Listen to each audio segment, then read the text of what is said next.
नमस्कार, मैं हूं आपके साथ कोमल सिसोदिया। आप देख रहे हैं ईपीसी वर्ल्ड न्यूज। शुरू करते हैं आज के बुलेटिन से। Bengaluru metro rail mobile QR ticket करेगी पेश। रायगढ़ से तालचेर तक एनएच को 8 लेन तक विस्तारित करने का किया आग्रह। सितंबर में 417 बुनियादी ढांचे परियोजनाओं की लागत 4.77 लाख करोड़ बढ़ी। डिजिटल इंफ्रा के लिए टैक्स संग्रह दिवाली को खुश करने वाली कई सकारात्मक बातें। दिलीप बिल्डकॉन 7% चढ़ा, भारी मात्रा में 52 सप्ताह के उच्चतम स्तर पर पहुंचा। सीआईआई के इंफ्रा शिखर सम्मेलन का उद्देश्य टी&के भविष्य के लिए तैयार। नोएडा अंतर्राष्ट्रीय हवाई अड्डे के पास डेटा केंद्रों के लिए कंपनियां 1.7 हजार करोड़ का करेंगी निवेश। निर्माण पर रोक से इंफ्रा प्रोजेक्ट में देरी। टीओटी बंडल 14 की एनएचएआई मुद्रीकरण बोली के लिए बीमा जमानत बॉन्ड किया गया जारी। यूपी के बुनियादी ढांचे को बढ़ावा देने में अर्थव्यवस्था $1 ट्रिलियन तक पहुंची। कोयला मंत्रालय कोयला रहित खदानों में पंप भंडारण परियोजनाएं विकसित करने पर करेगा विचार। महाराष्ट्र के नए ओपन एक्सेस नियमों के तहत बैंकिंग शुल्क 8% तक बढ़ा। अब खबरें विस्तार से। Bengaluru metro rail corporation limited यानी बीएमआरसीएल ने 11 नवंबर को कहा कि वो 16 नवंबर से एक साथ यात्रा करने वाले परिवारों और समूहों के लाभ के लिए मोबाइल क्यूआर टिकट पेश करेगा। वर्तमान में mobile QR ticket mobile application के माध्यम से जारी किया जा रहा है। हालांकि मांग के आधार पर बीएमआरसीएल 16 नवंबर से अधिकतम 6 यात्रियों के लिए परिवार और समूहों को एक साथ यात्रा करने की सुविधा के लिए मोबाइल क्यूआर टिकट पेश कर रहा है।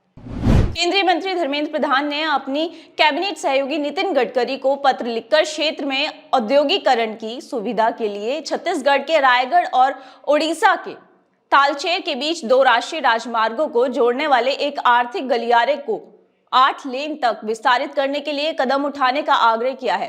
केंद्रीय सड़क परिवहन और राजमार्ग मंत्री गडकरी को लिखे पत्र में प्रधान ने कहा कि लगभग 300 किलोमीटर का गलियारा छत्तीसगढ़ के रायगढ़ से शुरू होकर तालचेर के बल्हार तक फैला हुआ है, जिसमें 3 प्रमुख औद्योगिक क्षेत्रों की उपस्थिति है और इसका विस्तार भी है। मुख्य सड़कों की आवश्यकता है क्योंकि वहां आर्थिक गतिविधियां बढ़ने वाली हैं। एक आधिकारिक रिपोर्ट में कहा गया है कि इस साल सितंबर में कम से कम 417 बुनियादी ढांचा परियोजनाएं, जिसमें से प्रत्येक में 150 करोड़ रुपए या उससे अधिक का निवेश शामिल है, जिसकी लागत 4.77 लाख करोड़ रुपए से अधिक बढ़ गई है। सांख्यिकी और कार्यक्रम कार्यान्वयन मंत्रालय के अनुसार जो 150 करोड़ रुपए और उससे अधिक की बुनियादी ढांचा परियोजनाओं की निगरानी करता है, 1763 परियोजनाओं में से 417 की लागत में वृद्धि हुई है और 842 परियोजनाओं में देरी हुई है।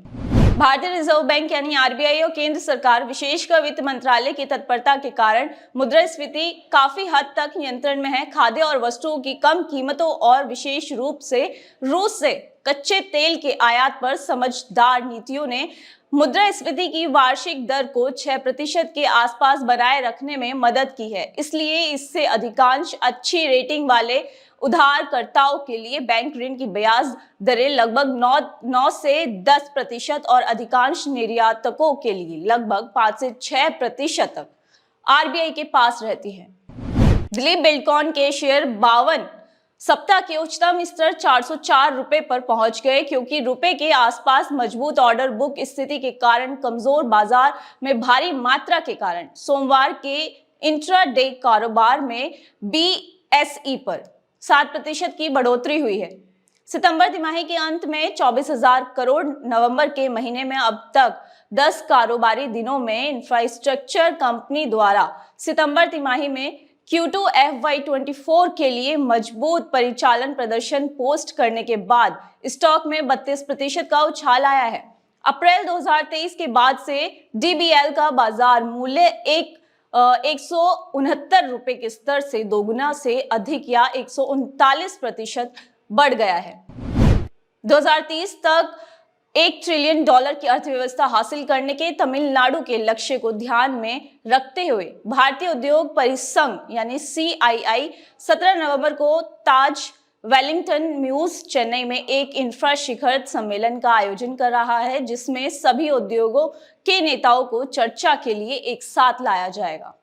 YEIDA के सेक्टर 28 में यमुना एक्सप्रेसवे के किनारे और आगामी नोएडा अंतर्राष्ट्रीय हवाई अड्डे के करीब डेटा सेंटर के विकास के लिए सीफी इन्फिनिट स्पेस और जैक्सन लिमिटेड को 5 एकड़ औद्योगिक भूमि पार्सल आवंटित किए गए हैं। दोनों कंपनियों द्वारा परियोजनाओं में 1757.5 करोड़ रुपए का निवेश करने की उम्मीद है, जिससे 775 रोजगार के अवसर पैदा होंगे। सीफी इस क्षेत्र की अग्रणी कंपनी है, जबकि जैक्सन सौर ऊर्जा क्षेत्र जनरेटर और ट्रांसफार्मर में एक स्थापित नाम है। वायु प्रदूषण में वृद्धि के बाद निर्माण गतिविधियों पर प्रतिबंध के कारण कई सार्वजनिक बुनियादी ढांचा परियोजनाओं में देरी होने की संभावना है। फ्लाईओवर, अस्पताल और अंडरपास सहित लोक निर्माण विभाग की लगभग 30 परियोजनाएं प्रभावित उद्यमों में से हैं। पूर्वी दिल्ली के आनंद विहार में PWD 1.4 किलोमीटर लंबे फ्लाईओवर का निर्माण कर रहा है, जिससे सूर्य नगर और आसपास के इलाकों में यातायात की भीड़ कम होने की उम्मीद है। राज्य के स्वामित्व वाली भारतीय राष्ट्रीय राजमार्ग प्राधिकरण NHAI ने शुक्रवार को कहा कि उसने बोलीदाताओं की तरलता और क्षमता को बढ़ावा देने के लिए टोल ऑपरेट ट्रांसफर यानी TOT बंडल 14 की आगामी बोली के मुद्रीकरण कार्यक्रम के लिए पहला बीमा जमानत बॉन्ड स्वीकार कर लिया है। NHAI ने एक बयान में कहा, यह पहली बार होगा जब इस नवोन्मेषी उपकरण का इस्तेमाल सड़क बुनियादी ढांचे क्षेत्र में बोलियों के मुद्रीकरण के लिए बैंक गारंटी यानी BG के रूप में किया जा रहा है। उत्तर प्रदेश वैश्विक मंच पर भारत के विकास और प्रगति का पोस्टर बॉय बन रहा है, निवेश आकर्षित कर रहा है और अपने निवासियों के लिए अवसर पैदा कर रहा है। अपने बुनियादी ढांचे में सुधार के लिए राज्य की प्रतिबद्धता शुरू की गई कई परियोजनाओं में स्पष्ट है, जो न केवल आर्थिक विकास को बढ़ावा देती है बल्कि इससे नागरिकों के लिए जीवन की गुणवत्ता में भी सुधार करती है। कोयला मंत्रालय विशाल भूमि बैंक और आर्थिक व्यवहार्यता के आर्थिक लाभों का लाभ उठाते हुए कोयला रहित कोयला खदानों में पंप भंडारण परियोजनाएं विकसित करने की योजना पर काम कर रहा है।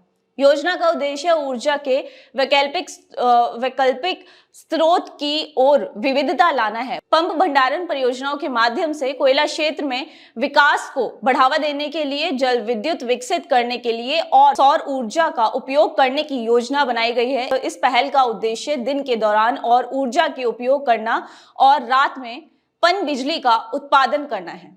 महाराष्ट्र विद्युत नियामक आयोग यानी MERC ने हरित ऊर्जा ओपन एक्सेस उपभोक्ताओं के लिए बैंकिंग शुल्क को 2% से बढ़ाकर 8% ऊर्जा बैंक कर दिया है। विद्युत अधिनियम 2003 और टैरिफ नीति 2016 के बाद आयोग ने महाराष्ट्र विद्युत नियामक आयोग विनियम 2016 में संशोधन लागू किया है। विनियम 2023 में उल्लेखित ये परिवर्तन हाल के क्षेत्रीय विकास को संबोधित करते हैं, जिसमें बिजली नियम 2022 में संशोधन भी शामिल है। हालांकि नवीकरणीय ऊर्जा उत्पादन स्टेशन व्यक्तिगत बैंक ऊर्जा के लिए नवीकरणीय ऊर्जा प्रमाण पत्र प्राप्त करने का हकदार है। फिलहाल आज के इस बुलेटिन में इतना ही। नमस्कार।